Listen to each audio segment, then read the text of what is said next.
Allez, donc c'est un focus qu'on a intitulé Retour sur les accompagnements, les parcours d'accompagnement proposés par la Nouvelle-Aquitaine. Et on va avoir plusieurs intervenants qui sont avec nous. Je vais vous les présenter au fur et à mesure. Hop. Vous allez voir, dans cette session, on va avoir une partie qui sera présentée par Anne-Cécile Petit sur les dispositifs de la région. Mais il y a deux thématiques assez fortes quand même, qui sont une partie qui est assez tournée autour de la problématique des PME, de la transformation numérique notamment des PME. Mais on aura aussi un focus avec la CCI Nouvelle-Aquitaine et la Chambre régionale des métiers, un focus sur aussi des dispositifs qui sont en train d'émerger à destination plutôt des TPE. Donc on le dit depuis un certain nombre d'années et qu'il faut aussi accompagner, y compris très en amont, les entreprises. Et depuis 5 ans qu'on fait ma Transfonum, là je le vois, c'est ce que va nous présenter Anne-Cécile, il y a voilà, beaucoup de nouveaux dispositifs qui ont émergé, qui permettent aujourd'hui de dire aux entreprises sur cette phase très amont, très orientée sur le conseil notamment, avant de passer à de la mise en œuvre, eh bien, passer par une case peut-être conseil, définition de stratégie, accompagnement. Et il y a de plus en plus de possibilités dans ce sens-là. Donc je vais d'abord passer la parole à Anne-Cécile Petit, qui est directrice générale directrice adjointe de la délégation numérique. C'est vachement plus clair comme ça. C'est écrit en plus sur l'écran, j'aurais dû lire tout simplement. Donc Anne-Cécile, je te propose peut-être de commencer à introduire les différents éléments. Hop. Et on reviendra tout à l'heure sur ces centres diagnostiques qui ont été opérés en région aussi avec notre invitée Séverine Goesgen aussi de Coda. Je t'en prie. Bien, bonjour à tous. J'espère que vous m'entendez parce que j'ai une petite voix. Ouais, merci. Mets bien le micro comme ça. Ok. Ouais.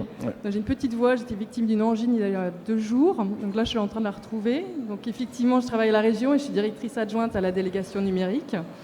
Et j'ai le plaisir aujourd'hui en fait de vous présenter un petit peu le cadre d'intervention de la région Nouvelle-Aquitaine en matière de transformation numérique. Je passe ? Ouais, Allez, je passe. Hop, c'est parti. Donc effectivement, en fait, la transformation numérique est tout simplement au cœur de la stratégie régionale de développement économique de la Nouvelle-Aquitaine, et ce depuis le SRDE2I en 2016. Je ne vais pas faire un long développement sur tout l'intérêt du numérique pour les entreprises, mais bien entendu, pour la région, c'est un facteur clé de compétitivité. Et tout l'enjeu, c'est qu'effectivement, l'ensemble des PME, ETI et bientôt les TPE prennent ce virage numérique parce que c'est un enjeu de compétitivité des entreprises. Et donc, pour nous, c'est une question d'emploi, de maintien d'activité des activités des entreprises et de l'emploi sur l'ensemble du territoire de Nouvelle-Aquitaine. Il faut savoir que ce cadre d'intervention se traduit par des dispositifs d'accompagnement et par des dispositifs de financement que je vais vous présenter donc aujourd'hui. D'ores et déjà, il faut par exemple, pour vous situer, en 2019, la région Nouvelle-Aquitaine a accompagné 130 projets de transformation numérique pour un montant d'aide de 13 millions d'euros, tout cumulé, en aide directe aux entreprises, à travers des dispositifs chèque transformation numérique, d'une part, ou des aides plutôt sous l'angle innovation organisationnelle, d'autre part, et auxquels on ajoute aussi le même type de dispositif, mais avec des fonds européens. Comme l'a dit Antoine, on assiste en fait à une montée en puissance en 2020 sur l'aspect transformation numérique, sur laquelle je reviendrai. Mais effectivement, dans un premier temps, la région n'est pas juste un financeur. Elle pose un cadre d'intervention global pour essayer de faire monter en compétence l'ensemble des entreprises régionales sur l'aspect transformation numérique. Le premier enjeu, c'est effectivement de sensibiliser, d'acculturer les entreprises sur ce sujet. Et un forum Transform-Num, comme aujourd'hui, contribue à cet objectif. Et c'est pour ça qu'on soutient Adi dans l'organisation de ce forum, d'une part à Bordeaux et désormais aussi dans ses déclinaisons territoriales au plus près des entreprises. Ensuite, effectivement, nous avons 3 grands dispositifs d'accompagnement dont 2 vous seront présentés en détail juste après. Donc l'un va adresser désormais le public TPE à partir de 2020. Le second adresse depuis 2018 le public PME, où il s'agit en fait de proposer à l'entreprise un diagnostic de maturité numérique, 2 jours d'intervention complète dans l'entreprise pour faire accoucher un plan d'action de transformation numérique dans la PME. Et enfin, bien entendu, la Nouvelle-Aquitaine se distingue par ses dispositifs d'accompagnement en matière d'usine du futur. La Nouvelle-Aquitaine est un peu le berceau de l'usine du futur. Il y a déjà eu 2 programmes d'accompagnement sur l'usine du futur. 600 entreprises ont été accompagnées en 6 ans. Et à partir de 2020, un nouveau programme va naître, 2020-2022, pour un objectif de 900 entreprises régionales accompagnées sur le volet usine du futur, qui va être beaucoup plus approfondi qu'il ne l'était et intégrer complètement le volet de la transformation numérique, parce qu'en effet, l'usine du futur est une usine digitale et connectée, une usine 4.0, et tout l'enjeu, c'est effectivement d'intégrer aussi la transformation numérique dans toutes ses dimensions, certes dans son outil de production, mais au-delà. Donc les champs sont très larges. Ce que tu nous dis, c'est qu'on soit dans le secteur peut-être des services, de l'agroalimentaire, aussi évidemment de l'industrie et du monde de la production, on va dire. Voilà, ça veut dire qu'à partir de 2020, aujourd'hui, toute entreprise industrielle peut se voir proposer, dans le cadre du programme Usine du Futur, un diagnostic complet de plusieurs jours d'intervention, dont une partie adressera la partie transformation numérique. Donc jusqu'à 900 entreprises sur 3 ans. On va relancer un programme de transformation numérique pour les PME, pour le coup non industriels, donc des secteurs du tourisme, du sport, de la culture, des services, de la logistique, du BTP, et je pense que j'ai à peu près rien oublié, qui pourront se voir bénéficier également de 2 jours d'intervention complet d'un expert, d'un conseil en transformation digitale, de la même manière pour évaluer la maturité numérique de l'entreprise et l'accompagner dans l'émergence, dans la co-construction d'un plan d'action qui pourra se voir financé également par la région. Et enfin, donc à partir de 2020, le public des TPE vont pouvoir bénéficier là aussi d'un accompagnement complet, à la fois un diagnostic et un accompagnement dans la mise en œuvre du projet de transformation numérique par les 26 conseillers numériques des réseaux consulaires, chambres de commerce et chambres des métiers. Très bien. Donc ça veut dire c'est le programme TPE numérique dont on va parler. Maintenant, c'était les éléments que tu évoquais. Donc 600 TPE accompagnés par les chambres consulaires et d'experts. 200 TPE financés sur leurs investissements numériques. Ça permet de faire la transition du coup vers ces messieurs Yvan Pellorson et Samuel Coste. Vous représentez les uns et les autres, vous êtes tous les deux responsables de transformation numérique. Toi, responsable performance numérique parce que tu as aussi une plateforme et une action en Dordogne. J'en parlerai pas aujourd'hui, c'est pas le cadre, mais, voilà, on a une action un peu qui est comme ma transformation numérique ici, mais dans le cadre très local de mise en réalisation entre des prestataires et des projets d'entreprise TPE. Exactement, en Dordogne, notamment à Bergerac ou au Périgueux, donc on évoquait tout à l'heure. Et Yvan, chambre régionale des métiers et de l'artisanat, en charge aussi de la transformation numérique. Et donc vous avez œuvré en fait pour essayer de proposer un programme que soutient la région Nouvelle-Aquitaine, qui est à destination des TPE. Je vous propose de nous en dire un petit peu plus à partir de vos slides. Je vais faire comme Anne-Cécile, je vais me lever, ce sera plus simple. Oui, avec la région et surtout avec le concours de la CMA et la CCI, on va proposer, c'est aujourd'hui le 19, là, c'est le jour de lancement de cette action. Et c'est une action qui est dédiée essentiellement à la TPE. Alors, je vais peut-être le présenter comme ça, mais c'est un peu le parent pauvre de la transformation numérique. Et pourquoi ? Parce que le gros bouton vert, ça a l'air tout simple. Justement, la TPE, ce qu'on appelle maintenant la micro-entreprise, c'est une appellation de l'INSEE qui date de novembre, mais en Nouvelle-Aquitaine, ça représente plus de 500 000 entreprises. Et le cœur de ces 500 000 entreprises, c'est de la TPE avec le chef d'entreprise tout seul face à la transfo. Et ça, c'est le cœur d'action des CCI, des CMA. Et c'est ce vivier-là sur lequel on va s'occuper avec ce programme de transformation numérique. Voilà. Le constat, il est simple. Alors, on parle de transfonu, mais ça n'a pas vraiment varié depuis, on va dire, même une dizaine d'années. Pour le chef d'entreprise, tout simple, c'est Voilà quelques items sur lesquels on va travailler. La présence web, une entreprise sur deux est présente sur Internet, donc il y a encore 50% d'entreprises à accompagner à avoir de la visibilité web. Et puis celles qui sont déjà présentes et qui datent un petit peu, donc il va falloir les accompagner à renouveler en fait leur présence. Expérimenter aussi les outils de relation client. Quand on bosse avec de la TPE, c'est souvent encore, alors je l'ai entendu tout à l'heure, même pour des entreprises d'une taille un peu plus importante, c'est un fichier Excel. Bon, on va peut-être les amener à utiliser autre chose et à amener une autre communication avec leurs clients. La partie e-commerce, 20% sont en ligne. Alors ça peut être sur des sites e-commerce qu'ils ont fait développer en propre, mais ça peut être sur des places de marché. Donc il y a encore tous les commerçants accompagnés sur cette thématique-là. Et puis on va aussi parler de cybersécurité. Alors je pense peut-être aujourd'hui il y a aussi d'autres thèmes qui vont en parler. Il n'y en a que 52% sur une source OpinionWay, hein, mais que 52% qui sont intéressés à ce sujet-là. On va essayer de les piquer à vif et puis les intéresser encore plus. Puis en fait, le job qu'on va mener avec chacune des TPE qu'on va rencontrer, on va parler du quantitatif après, c'est surtout de les amener à changer leurs habitudes. Parce qu'en fait, quand on rencontre une entreprise, je prends la partie emailing, avec quoi vous envoyez des emails, avec mon courrier, mon Outlook, mon Gmail. C'est un peu comme envoyer une bouteille à la mer, on va peut-être utiliser une plateforme d'emailing. Voilà le type d'accompagnement qu'on peut faire avec eux. Changer les habitudes. Les former, parce que souvent c'est un manque de compétences, tout simplement. Hein. Un chef d'entreprise qui est tout seul, il n'a pas forcément le temps de faire de l'auto-formation, donc c'est plus compliqué. Donc enlever ce frein-là. Le manque de moyens. La TPE a été un peu... lui faire débourser un budget pour de la transformation numérique. Je parlais de plateforme d'emailing, mais ça peut être pour un site internet, c'est un peu compliqué. Donc il faut lui amener des billes pour comprendre le retour sur investissement de la mise en place d'une transformation numérique interne.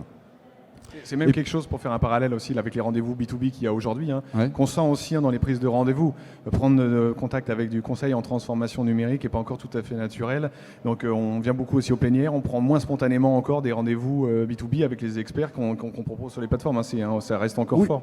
Oui, puis c'est pas un réflexe. Enfin, pour le chef d'entreprise, c'est pas un réflexe hein, de venir s'intéresser sur ça. Il a le nez dans le guidon, donc il faut le travailler là-dessus.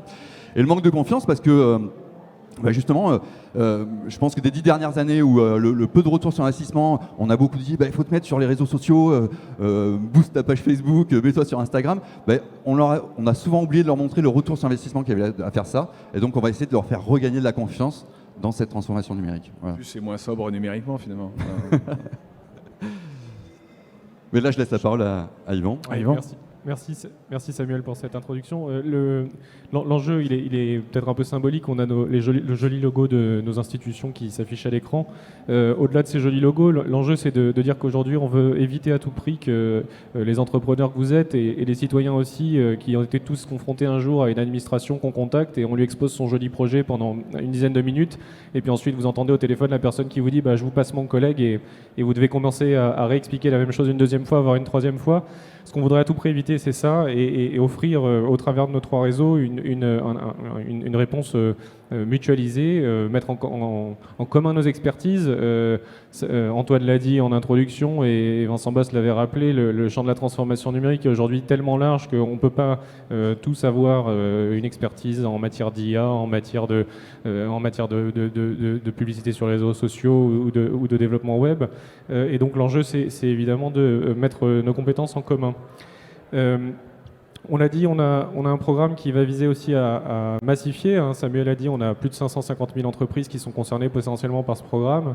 L'enjeu, c'est de pouvoir au moins en accompagner 1000 sur les 2 années à venir. On le fera au travers de 27 experts qui sont sur le territoire de la Nouvelle-Aquitaine et qui seront donc en capacité d'accompagner une entreprise, qu'elle soit en Corrèze, en Creuse, à Bordeaux ou à Bayonne. Et on aura 4 jours d'accompagnement dédiés, donc un vrai programme sur mesure pour chaque entreprise. Ce n'est pas des accompagnements collectifs, c'est vraiment un accompagnement sur mesure pour chaque entreprise. Donc le parcours, on vous le montre ici, évidemment il est un peu théorique. Dans les faits, une TPE, si elle arrive à dégager 2 heures dans sa journée pour nous accorder du temps, c'est déjà bien. Et donc on fera ça de manière fractionnée et sur la longueur, ce ne sera pas 4 jours consécutifs. Et on a vraiment le souhait de s'adapter aux contraintes de la TPE et de l'accompagner dans un vrai plan sur mesure, encore une fois. Ce que je vous propose, c'est qu'on regarde ensemble une vidéo qui a été produite par nos homologues de Verne-Rhône-Alpes. Évidemment, on est au démarrage du programme et donc l'idée, c'est de vous montrer ce qu'eux ont fait. On s'est largement inspiré de leur programme et ça vous permettra, au-delà des beaux discours, de vous montrer quelques images. Très bien. On pourra peut-être monter un peu le son côté régie, on va voir. Hop. Le numérique nous a permis effectivement de retravailler sur notre site internet puisqu'il était très vieillissant et il avait vraiment besoin d'être refait. Donc Atout Numérique, ça a vraiment été quelque chose qui m'a facilité la vie, ça m'a permis de développer au maximum ma boutique et puis aujourd'hui j'ai d'autres projets en tête et je pense que je reviendrai vers ce programme pour mettre en place mes nouveaux projets numériques. On peut vraiment compter sur eux et ils sont très bons conseils. Je ne pensais pas être formée finalement sur ce type de sujet-là et c'est très intéressant et c'est enrichissant même personnellement. J'en suis maintenant à 1500 personnes qui me suivent sur ma page. Mon poste informatique, donc logiciel caisse pure, je crois que j'ai fait une économie de 6 000 €. Mon chiffre d'affaires entre 2014 et 2015 a augmenté de 12%. Sur quelques semaines de mémoire, nous sommes rapidement venus à la 3e ou 4e position en première page du site sur ces mots-clés, alors que globalement nous étions dans les pages 6 ou 7 en référencement sur Google. En étant gérant d'une petite société, on est tout seul et c'est très compliqué de prendre des décisions, de savoir s'arrêter sur un point particulier. Là, le fait d'être un consultant extérieur qui nous aide à nous poser les bonnes questions, à prendre les bonnes décisions et surtout à les figer. La démarche est extrêmement cohérente du début à la fin. Très bénéfique, je le conseille, j'en parle autour de moi. Il y a vraiment un gain pour celui qui s'inscrit dans ce programme, c'est évident. J'ai eu de la chance d'aller à cette conférence, mais sinon on n'y pense pas toujours à aller vers ces gens-là qui sont justement en veille et qui connaissent plein de choses sur le numérique. Et donc je pense qu'il faut communiquer là-dessus auprès de plein de réseaux, parce que nous, en tant que chef d'entreprise, on ne sait pas que ça existe et que c'est à notre service. Il y a eu 3 ans de retour sur un programme qui s'appelle Atout Numérique et en fait on capitalise en fait sur leur offre d'accompagnement. Voilà, mais c'est quelque chose qu'on a eu l'habitude de faire, mais là qui est en plus accompagné par la région Nouvelle-Aquitaine. C'est un moment fort en fait pour cet accompagnement et je rajoute encore une fois que c'est aussi la première fois qu'on s'associe avec la CMA parce qu'on imagine aisément que artisanat, commerce et services c'est exactement les mêmes problématiques et c'est une vraie valeur ajoutée ce programme. Très bien, et donc ça commence aujourd'hui en fait. On peut commencer aujourd'hui. On a une adresse email mais cordonnier plus mal chaussé, je sais pas si vous voulez pas qu'on en parle. On a un site internet mais on va le travailler. On va faire le programme, les on va commencer à s'appliquer le programme à nous-mêmes. Voilà. Ils peuvent commencer à toquer à la porte en tout cas. Mais on peut commencer à toquer à la porte directement avec une adresse email et tpenumérique.fr. Voilà. Très bien, mais on se fera le relais aussi évidemment de tout ça via ma Transfonum. Anne-Cécile, il y avait d'autres éléments peut-être à évoquer avant qu'on revienne avec WSB sur les cas, mais ça tu l'avais déjà un petit peu évoqué sur les dispositifs d'aide, tu voulais peut-être en... Ok. Donc effectivement, comme je l'ai dit, c'est que la région Nouvelle-Aquitaine monte en puissance en 2020 sur l'aspect transformation numérique, puisque les programmes d'accompagnement, donc sur l'aspect, le programme d'accompagnement TPE est cofinancé par le réseau consulaire et la région finance à hauteur de 1,2 million ce programme d'accompagnement de 2 ans pour 1000 entreprises.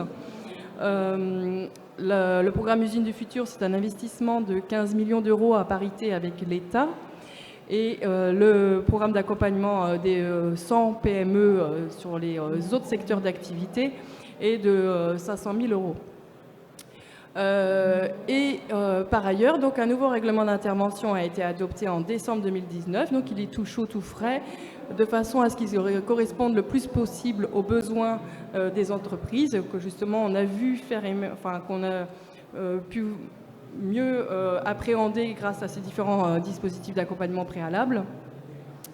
Et on est en mesure désormais de présenter en fait un ensemble de dispositifs d'aide complets, plus élargis dans notre cible de bénéficiaires d'une part, et avec des dépenses éligibles également plus précises et plus adaptées aux besoins. D'une part, donc effectivement, la région dispose d'une aide au conseil. Sous réserve qu'effectivement vous n'êtes pas éligible à un dispositif d'accompagnement ou a posteriori sur un conseil AMOA par exemple, où du coup la région peut intervenir à hauteur de 50% avec un maximum de 30 000 € en subvention. Ensuite, donc, le chèque transformation numérique s'adresse au public varié, puisqu'il s'agit aussi bien d'associations qui ont une action économique, de TPE, de PME ou de TI, sur la base d'un projet de transformation numérique, maximum d'une durée de 2 ans. Là aussi, soit vous êtes passé dans un programme d'accompagnement préalablement, soit vous êtes en mesure de nous présenter une stratégie de transformation numérique. En effet, beaucoup d'entreprises s'adressent à la région parce que ont le besoin d'un nouvel ERP et tout l'enjeu de les réorienter éventuellement dans un programme d'accompagnement, c'est de faire en sorte qu'effectivement on interroge tous les leviers du numérique et pas simplement l'outil ERP. Et qu'on a vocation à intégrer tout ce projet et de financer tout ce projet de transformation numérique. Donc on intervient en subvention à hauteur de 50% en général, et maximum 150 000 euros.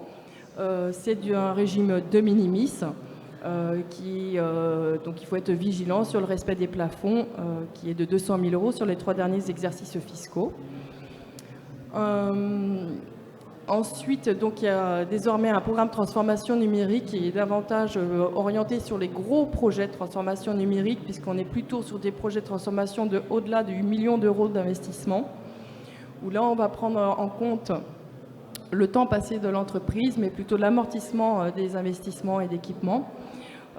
Et on est plutôt dans une logique en fait, d'intervention en innovation, donc sur la base du régime de innovation. Et enfin, la petite nouveauté, effectivement, 2020. C'est la nouveauté annoncée.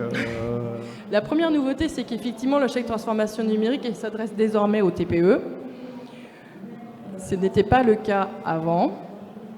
Donc aujourd'hui, donc à partir de 2020, la TPE qui présente un projet de transformation numérique d'au moins 10 000 euros peut se voir accompagnée financièrement à hauteur de 50% par la région, sous réserve d'être préalablement passé par le programme d'accompagnement TPE numérique.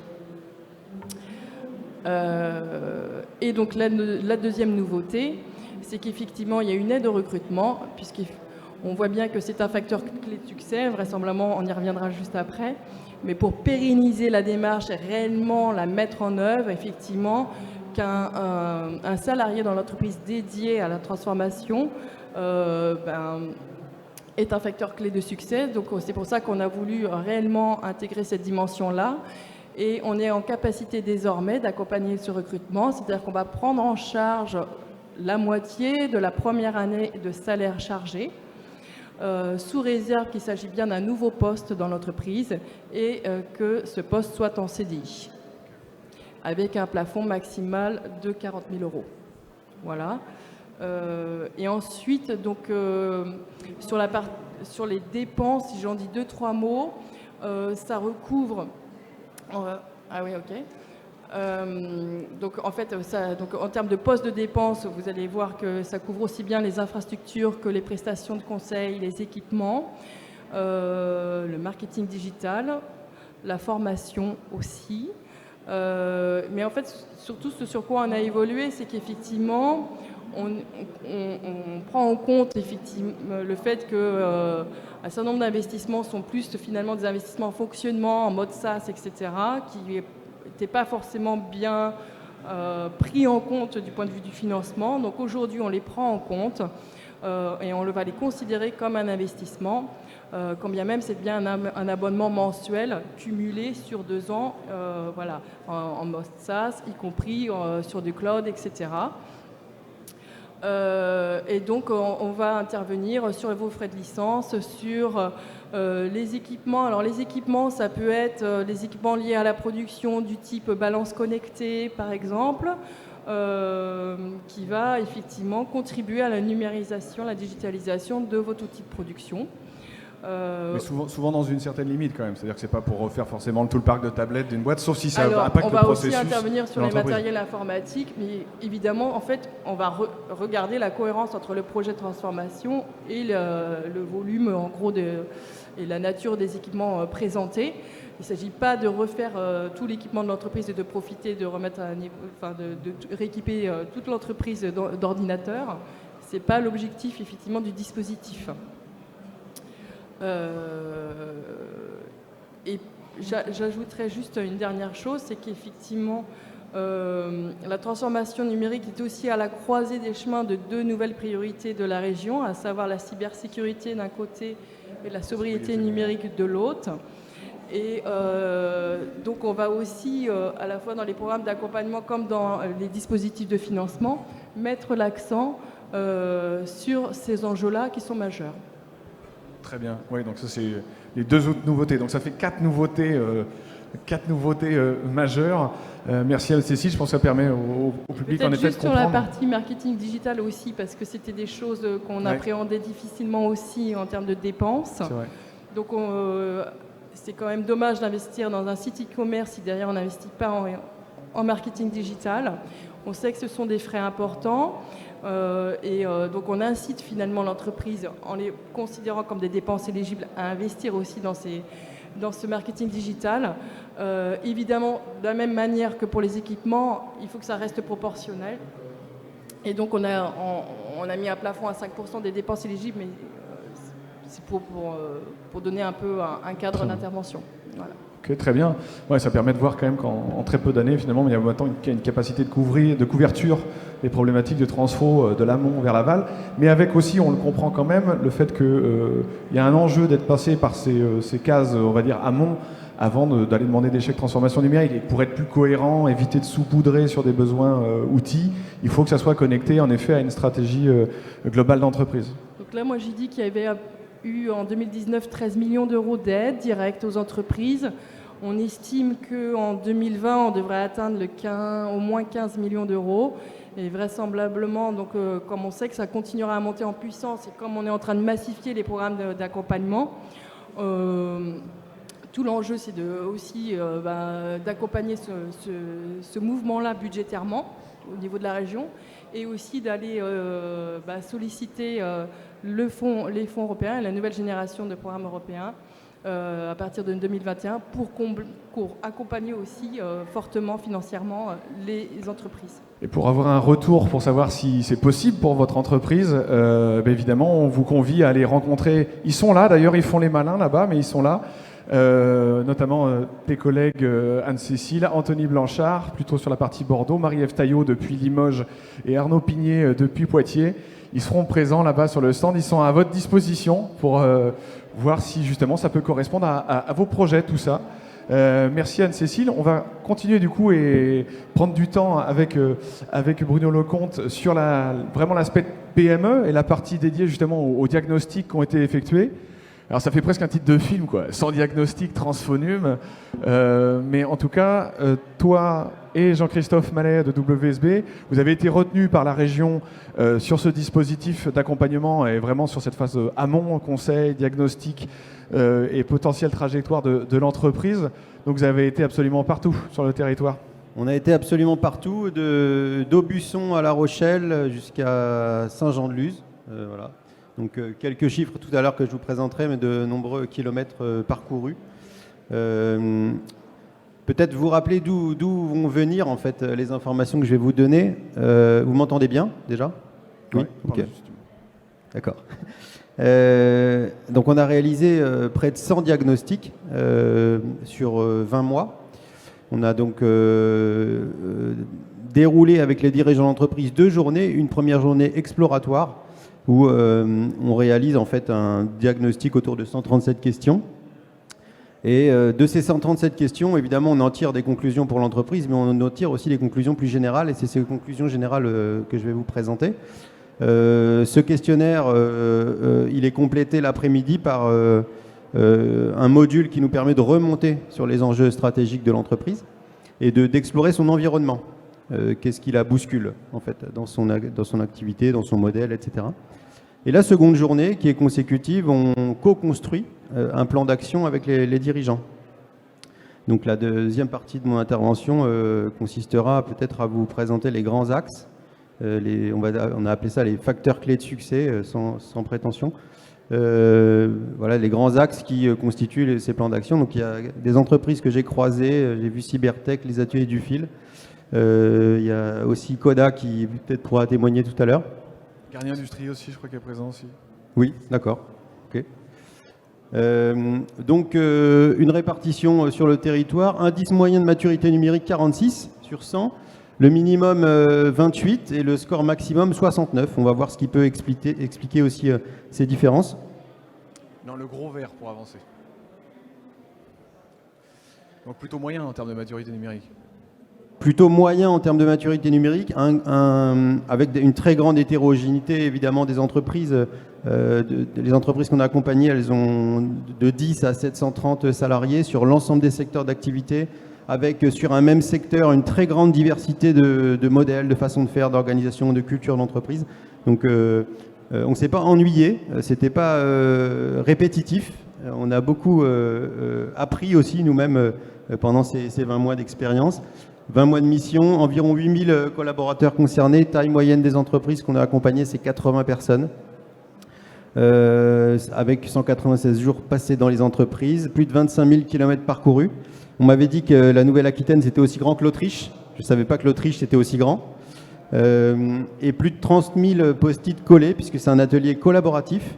Donc 30 000 post-it collés et 30 000 post-it décollés au bout de 2 journées pour finalement formaliser ce plan d'action.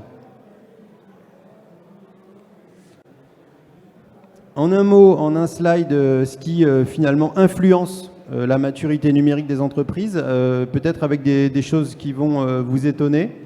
La proximité des métropoles n'est pas déterminante. C'est pas à Bordeaux ou à Poitiers qu'on a vu les entreprises avec le plus haut niveau de maturité numérique. En revanche, la présence dans une ville peut l'être. Donc, grosso modo, il vaut mieux être à Angoulême qu'à Bordeaux, par exemple. Donc on n'a pas toutes les explications de ça. En tout cas, dans les villes, effectivement, il y a un écosystème numérique, il y a un brassage qui fait que peut-être les entreprises sont plus stimulées. En ruralité, alors l'expression n'est pas du tout péjorative, hein, on a des vrais freins, notamment très concrets, hein, d'accès au réseau Internet, par exemple. De recrutement de talents, où c'est difficile de faire venir des talents pour se transformer. C'est parfois difficile même de faire venir des éditeurs de solutions pour qu'ils présentent les solutions. Donc une vraie difficulté pour le monde rural, les entreprises installées en ruralité à accéder à ça, alors qu'il y a des enjeux très forts en termes d'emploi, d'activité. On voit aussi que quand on se confronte à la vente en direct aux particuliers, ça nous aide. À réaliser cette transformation parce que les clients en particulier poussent sans doute à la numérisation, notamment toute la partie relation client qui est stimulée par cette exposition au marché des particuliers. Le secteur des transports et de l'économie sociale et solidaire sont les plus avancés en termes de secteur. L'industrie est moyenne parce que c'est parfois plus compliqué, c'est une autre temporalité. Dans l'économie sociale et solidaire, il y a aussi peut-être cette notion de mise en réseau, d'écosystème qui est plus dans l'ADN de ces entreprises, qui fait qu'elles vont plus facilement finalement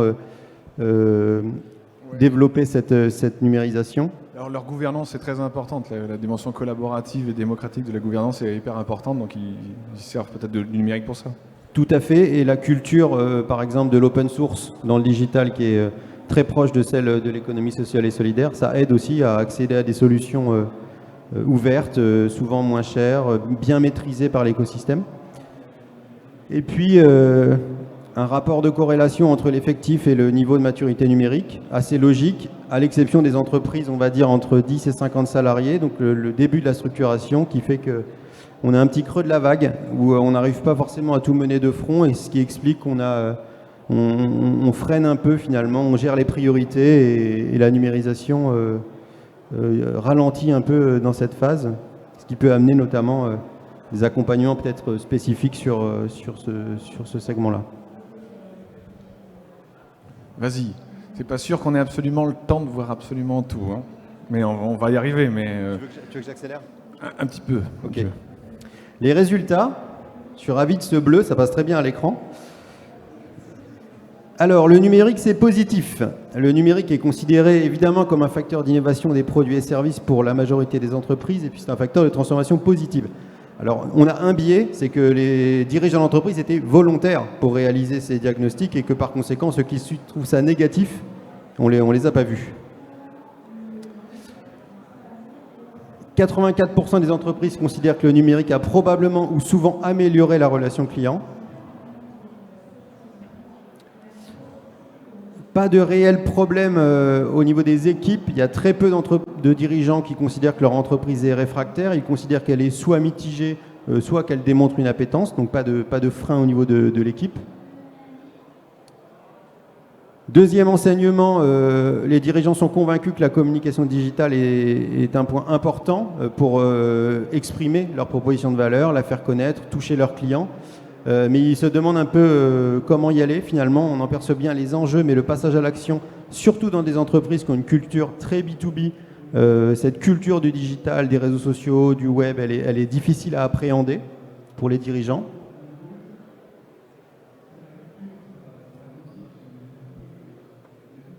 Il n'y a plus de piles. Si. 56% des entreprises ont une présence active sur les réseaux sociaux, principalement LinkedIn et Facebook. Ça marche ? Sur les PME, la quasi-totalité des PME ont un site web. Vous l'avez vu sur les TPE, c'est 50%, donc ce n'est pas vraiment un sujet. Le sujet, c'est plutôt est-ce qu'ils racontent bien ce que je suis, est-ce que je suis devenu, est-ce que je suis en train de devenir ? Ça, c'est un vrai sujet.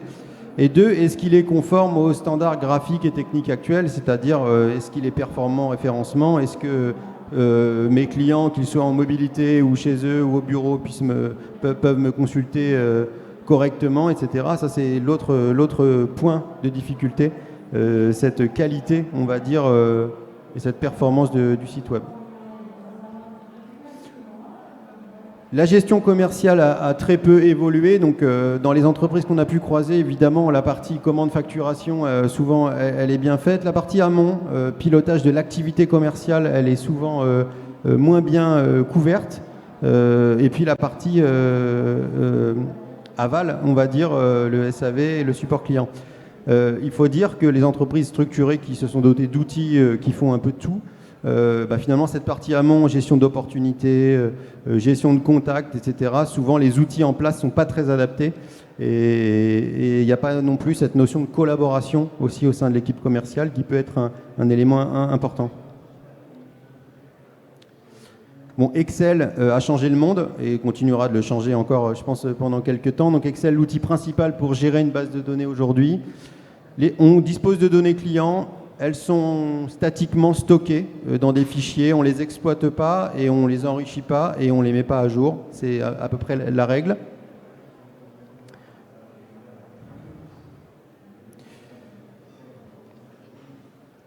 « 20% des entreprises ont un site e-commerce alors même que 57% des entreprises considèrent que leurs produits pourraient se vendre en ligne. » Ça, c'est un vrai sujet. Pourquoi elles n'y vont pas ? Alors, ça peut être pour des questions d'organisation, d'appréhension de ce mode finalement de distribution, le manque de temps aussi pour finalement savoir quelle est la bonne stratégie adoptée. Est-ce que c'est du e-commerce par mes canaux propres ? Est-ce que je passe par des intermédiaires, par des marketplaces, etc.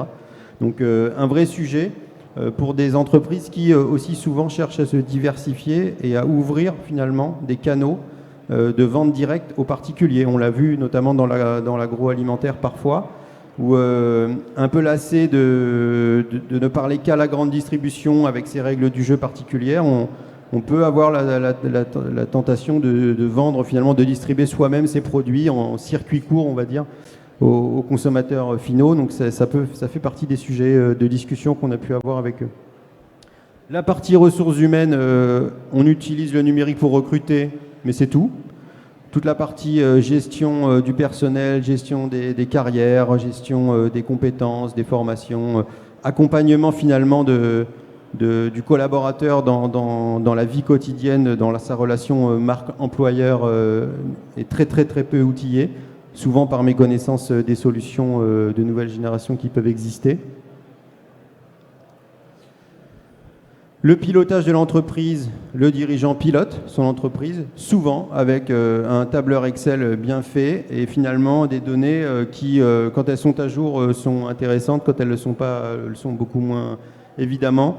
Donc un sujet souvent de connexion et d'exploitation des données stratégiques de l'entreprise. Très peu de suivi des temps passés, un vrai sujet quand on veut finalement améliorer sa performance économique et piloter finement ses coûts. Le suivi des temps est très peu outillé. Pardon. C'est bon ? La cybersécurité, c'est mon slide préféré. 95% des entreprises considèrent les enjeux de cybersécurité comme importants pour leur entreprise. 59% des entreprises estiment que leur niveau de protection face aux cybermenaces est faible. Pourtant, seulement 20% des entreprises mènent des actions concrètes et évaluent leur niveau de protection. Donc il y a un vrai décalage entre la prise de conscience et l'action. Donc on est croyant mais non pratiquant en matière de cybersécurité. Alors même que aujourd'hui les solutions et les accompagnements demain existeront sur ce sujet-là. Sur cet aspect, vous sentez plutôt que ça serait un bon point d'entrée justement auprès de l'entreprise pour la sécuriser, et la sécuriser sur plein d'aspects, numériquement, mais sécuriser d'une certaine manière aussi ses processus et plus globalement. C'est un bon point d'entrée ou au contraire ça serait plutôt un frein pour se lancer et se dire, et en même temps il y a des sujets liés à la cybersécurité qui sont importants. Se lancer dans le e-commerce, ça serait super bien, mais en même temps, voilà, il y a tous ces enjeux-là qui fait que ça rajoute des peurs, ou au contraire, ça devient aujourd'hui un sujet qui pourrait être un très bon point d'entrée en fait pour le convaincre. Alors je ne sais pas. Un point d'entrée, je ne sais pas, parce que on ne peut pas forcément aborder la transformation numérique par la cybersécurité, on rentre forcément par des enjeux d'entreprise. En revanche, en faire un passage obligé de toutes les démarches, notamment, on l'a vu dans l'agroalimentaire où finalement on a le système d'information qui porte le quotidien de l'entreprise. Il ne se passe pas une minute sans qu'il y ait une interaction entre la vraie vie, le moment où l'opérateur met la louche de fromage dans la case et puis le système d'information. Donc il y a une vraie dépendance du business au quotidien au système d'information et donc cet enjeu il est effectivement stratégique. Bon, la RGPD, vous avez vu le slide, 50% des entreprises n'ont pas encore commencé à mise en conformité avec la RGPD. Beaucoup de données dans les entreprises très peu exploitées, les données industrielles, les données des différents outils, elles existent, elles sont pas analysées. Un point qu'on a vu aussi très important, et vous connaissez ça pour les dirigeants qui sont présents dans la salle, c'est la difficulté finalement à prévoir son activité sur les prochaines semaines, les prochains mois, et donc par conséquent à organiser sa production, ses recrutements, ses actions sur les prochains mois. Donc souvent on le fait de façon très manuelle sous Excel. La fonction achat, très peu outillée, ça c'est un vrai marqueur de la structuration. Dès lors qu'on structure et qu'on outille sa fonction achat, c'est qu'on a passé un cap ou que ça commence à devenir un sujet finalement. Voilà. La dématérialisation avec les fournisseurs est en marche. Elle repose aujourd'hui principalement sur l'email. En production, les plus, donc la conception et le bureau d'études, souvent très bien outillés avec à la fois du matériel et des compétences dans ces bureaux d'études, la traçabilité et la qualité et la gestion documentaire. Ce qui pêche, vous l'avez vu précédemment, le passage en fabrication, la planification et l'ordonnancement dans les entreprises industrielles, dans les entreprises qu'on a pu croiser en tout cas, qui est un vrai point noir, et qui est souvent géré de façon très manuelle, très statique. La gestion des ressources également, et le suivi, à l'heure où on doit savoir finalement précisément quand on doit livrer le client, etc. C'est partie des sujets. Et j'ai terminé, Antoine, pour cette première partie. Je vois que tu te lèves. La partie logistique, effectivement, c'est un point noir pour beaucoup d'entreprises. Ça marche. Merci beaucoup, Bruno. Reste avec nous, on va continuer après. Il y aura évidemment les 10 points là, que tu évoquais qu'on présentera en conclusion.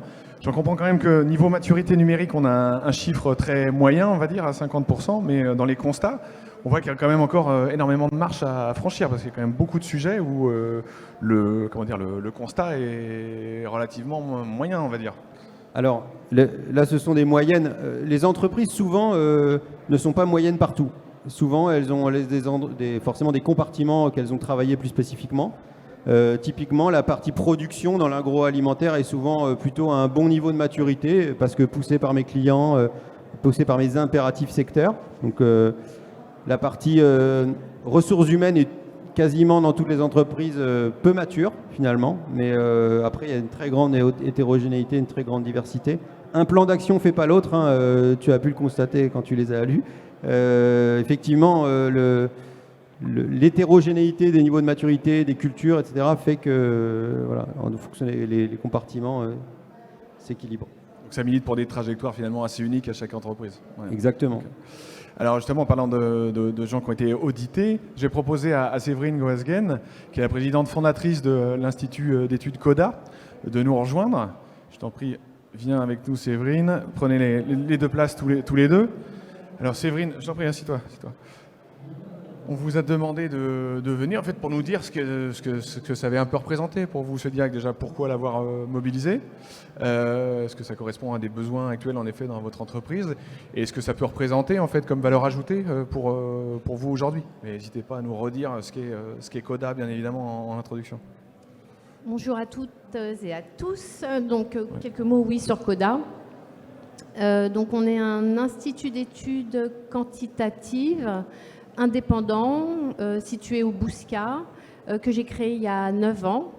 J'ai repris cette activité-là du groupe Téléperformance dans le cadre d'un PSE. Donc plus concrètement, notre métier consiste à réaliser des enquêtes pour le compte d'acteurs publics ou privés, par téléphone, par SMS, par Internet. Voilà, en France ou à l'international. Donc des enquêtes de satisfaction, d'image, de notoriété, des évaluations de politique publique, des concertations citoyennes. Donc face à nous, de grands instituts d'études de renom, je pense à BVA, IFOP, Sofres. Et CODA, c'est 1,9 million de chiffre d'affaires, c'est une trentaine de personnes. Et dans ce monde très concurrentiel, on a quand même réussi à jouer des coudes, jouer sur notre singularité, l'agilité d'une petite organisation, là où les gros ne peuvent pas aller, le sur-mesure, la production de nos enquêtes exclusivement made in France depuis nos plateaux bordelais.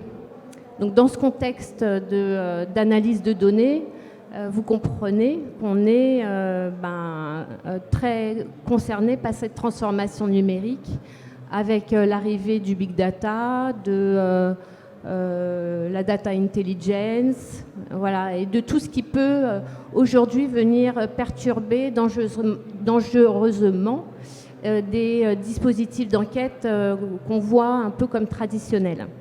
Donc à la fois un enjeu en effet sur le cœur du métier qui est la donnée, l'analyse du métier, la façon aussi peut-être d'adresser en effet ces enquêtes et de trouver les relais ou les canaux demain pour les réinventer. Donc le diagnostic, lui, là, il est venu questionner un certain nombre d'axes. Quel a été un petit peu le retour ou l'apprentissage que vous en avez eu? Alors déjà, je me reconnais très bien dans le portrait que tu as dressé. C'était quoi votre score de maturité numérique? Un petit peu moins de 50. Ouais, un petit peu, 49%. Donc on est dans la moyenne, on est en phase de structuration, de réflexion permanente. Donc on avait commencé un certain nombre de choses, mais on saupoudrait le numérique sans vraiment avoir une stratégie. Et il y a là-haut de ceux qui dit qu'un grand voyage commence par un premier pas. On peut considérer que ce diagnostic a été le premier vrai pas qu'on a réalisé, en tout cas de façon beaucoup plus structurée que ce qu'on avait fait jusqu'à présent. On s'est doté d'outils technologiques, évidemment. Il y a des actions de formation qui ont été réalisées au sein de notre petit institut, mais rien qui ne ressemble et qui n'a la mesure de ce que les grands instituts d'études en face de nous sont en capacité de faire. Donc ce diagnostic, en fait, nous a permis de nous donner un cap et de mettre de l'ordre un petit peu dans toutes ces actions qu'on mène depuis déjà quelques temps. Okay.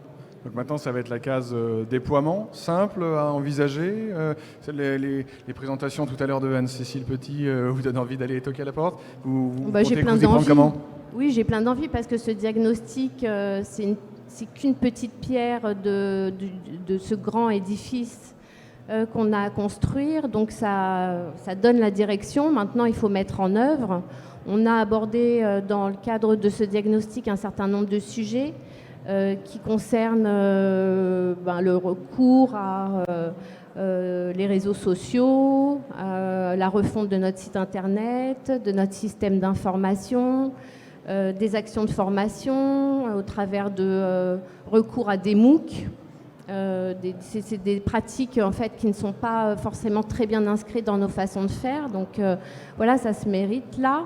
En revanche, il y a tout un travail maintenant de mise en œuvre, des choses qu'on va pouvoir piloter très facilement, et puis d'autres sur lesquelles on va avoir besoin d'un appui de mise en œuvre et d'accompagnement. Donc ce n'est que le début de ce grand voyage. Ça peut commencer aujourd'hui avec un certain nombre de rencontres. Ça peut commencer aujourd'hui, effectivement. J'ai plein de rendez-vous. C'est une forme de transition. Oui, c'est une bonne transition, Antoine. Très bien, super, merci Séverine. J'espère en effet que dans la journée, il y aura moyen justement d'avancer sur ces sujets, soit en lien avec l'activité, soit avec les partenaires qui sont là aujourd'hui. Merci pour ce témoignage. Du coup, Bruno, on va continuer sur d'autres éléments qui sont... Allez, je crois qu'il y a 10 leviers, 10 facteurs clés de succès un peu. On a 3 minutes 30 peut-être pour les 10 facteurs de succès. Ouais. Merci, vous pouvez rester. Oui, donc 10 facteurs clés de succès. Alors, c'est pas du tout les 10 facteurs clés qui s'imposent à tout le monde, tout le temps, partout. Hein. C'est plutôt un format rhétorique pour vous expliquer peut-être les grands axes qui sont à travailler et vous irez choisir dedans ceux qui vous concernent le plus. Premier facteur clé de succès, c'est évidemment l'engagement du dirigeant et le fait s'il a une équipe, ce qui n'est pas toujours le cas, c'est mieux d'y aller en équipe. Donc communiquer sur la démarche de transformation, engager les collaborateurs, élaborer un plan de transformation collaboratif. C'est nous ce qu'on a fait lors des ateliers, cette démarche de co-création, elle est très importante. On dit des choses qu'on ne dit pas d'habitude dans ces ateliers, on va au fond des sujets et c'est important, l'engagement du dirigeant, il est clé. Je rebondis là-dessus, il y a des stats qu'on présentait assez souvent dans ma Transfonum qui commencent un petit peu à dater maintenant, mais qui représentaient 300 entreprises aussi de Nouvelle-Aquitaine, où à chaque fois, avoir un projet fédérateur pour l'équipe, c'était pas du tout évoqué par le dirigeant comme étant un frein à un projet de transformation numérique, alors qu'on peut estimer franchement que si. Ouais. Évidemment, associer l'ensemble des activités clés de l'entreprise et puis communiquer largement sur le plan de transformation et ses objectifs, qui sont toujours stratégiques. Identifier ce qui crée de la valeur pour vos clients. Donc il y a plein de méthodes. Alors il y a les études. Coda fait des études pour savoir ce que pensent et ressentent vos clients parfois. Que veulent-ils vivre en termes d'expérience, qu'elles attendent de vous. Donc il y a plein d'outils méthodologiques accessibles sur le web. Vous pouvez vous former pour vraiment travailler sur ces attentes clients, persona, carte d'empathie, etc. Et bien définir ce qu'est votre proposition de valeur, ce qui fait finalement votre différence sur le marché. Troisième bonne pratique, identifier vos activités et vos ressources clés. Alors nous, lors des ateliers, on utilise le Business Model Canvas qui permet de travailler ça en profondeur et de prendre le temps de les identifier. Ces activités et ressources clés, elles sont importantes à identifier puisque c'est ce qu'on va outiller en premier dans le plan d'action et c'est ce qu'on va veiller finalement à bien travailler. Donc c'est important d'être assez vigilant, d'avoir le bon niveau d'appréhension finalement de ces activités et ressources clés et éventuellement d'imaginer des activités ou des ressources qui n'existent pas dans l'entreprise, alors même qu'elles devraient exister pour délivrer la proposition de valeur, donc des choses qui seraient à créer.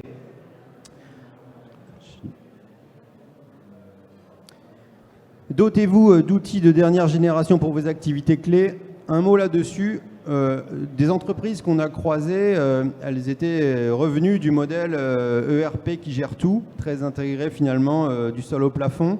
Donc l'idée, c'est pas de jeter le ERP à la poubelle, c'est d'en faire un référentiel finalement de données qui sera pérenne et puis d'y plugger des outils de nouvelle génération performants qui vont venir finalement outiller les activités clés pour amener des nouvelles façons de faire et qui seront plus performantes au quotidien. Les bons exemples, c'est l'amont de la relation client, la gestion d'une relation client à l'heure des réseaux sociaux. Ça peut être aussi la planification dans une industrie, par exemple. Donc, la nouvelle configuration des systèmes d'information, c'est vraiment cet ERP auquel on adjoint finalement des solutions autour de ça.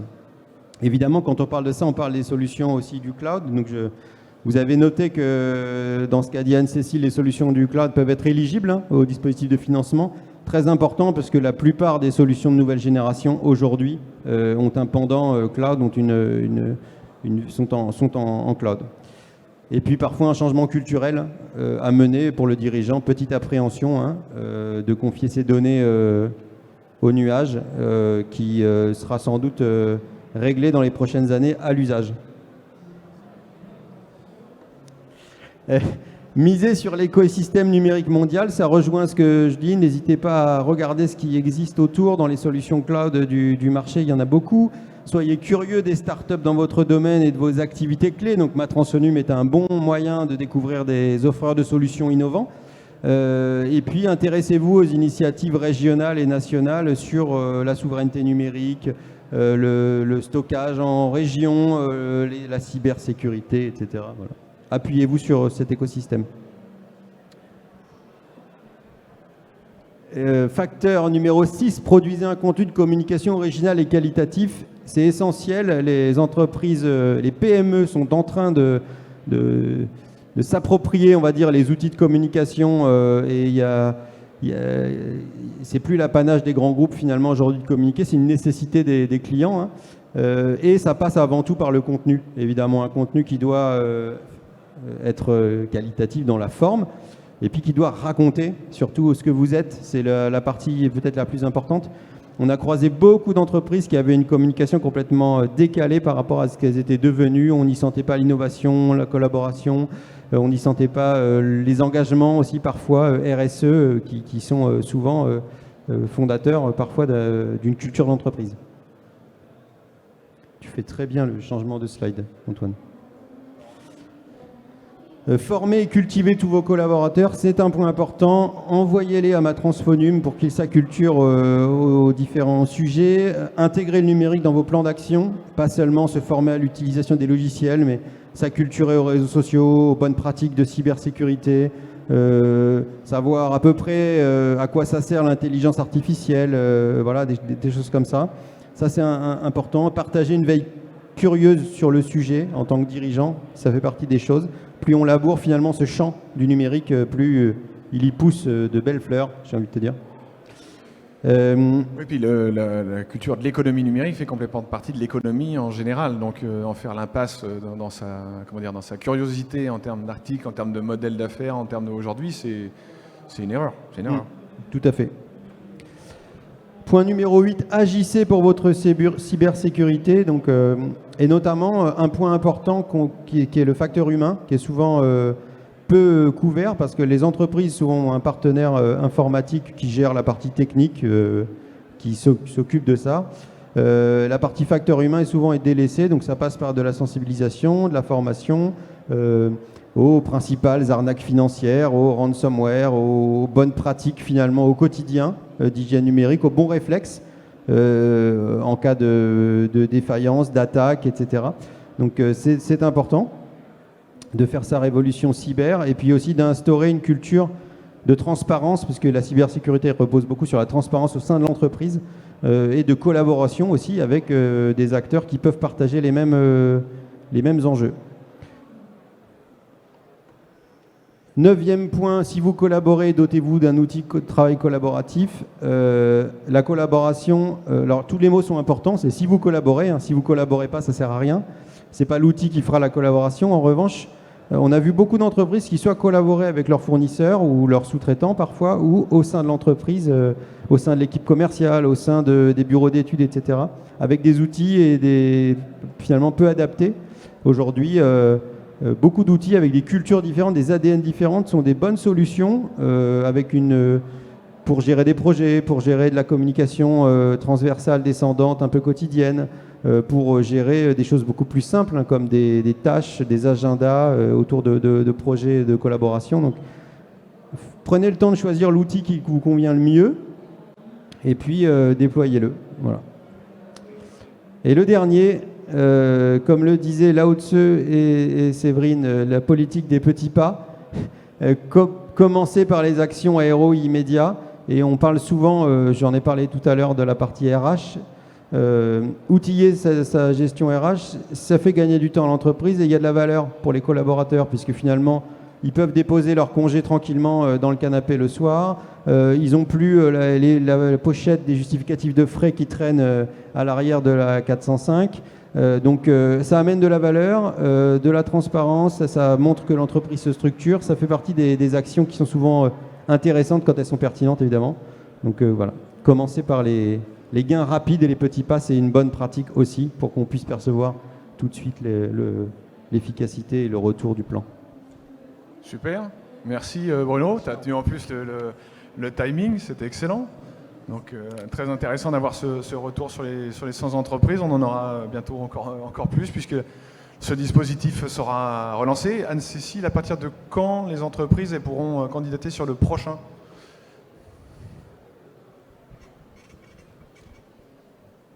À partir de... en fait, ça va être à partir de mai-juin, réellement. Eh bien, on s'en fera évidemment toujours le relais aussi, comme on a fait cette année et demie, ça a pris, c'est ça, une bonne année et demie ? 20 mois de roadshow pour aller faire des diagnostics. C'est 100. Merci pour ces enseignements. Je vous propose qu'on aille échanger autour d'un déjeuner. On a déjà pris un petit peu de retard. Donc, allez échanger, networker, poser des questions à nos intervenants aussi si vous le souhaitez maintenant directement auprès d'eux. N'hésitez pas aussi à pousser les questions avec le hashtag MaTransVolume. On va y regarder aussi entre midi et 2 et essayer de trouver des moments dans la journée pour répondre à tout ça. Merci de votre attention. J'avance un peu, il y a les slides qui vont vous montrer. C'est le moment d'aller déjeuner et on se retrouve à 14h pour une table ronde qui s'intitule « Produire à l'heure de l'intelligence artificielle », qui aura une tonalité plus orientée sur l'usine du futur, la production aujourd'hui et l'IA en particulier. Merci de votre attention, à tout à l'heure.